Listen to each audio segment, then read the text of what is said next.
Olha só, tô com essa moto aqui com barulho na parte de cima do motor, removendo aqui o parafuso, esse parafuso aqui, vocês observarem, ele tá fundo aí, ó, bem gasto mesmo, tá fundo, né?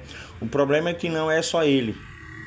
Se fosse só ele, a gente colocava um novo agora e resolvia. O problema tá ali, ó.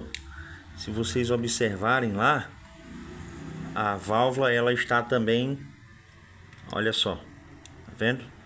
Vai ter que substituir a válvula, desmontar essa parte aqui, substituir as duas válvulas e os dois parafusos de regulagem de válvulas. Motocicleta com barulho no motor na parte de cima. Confira os parafusos de regulagem aqui que ficam nesses balancinhos.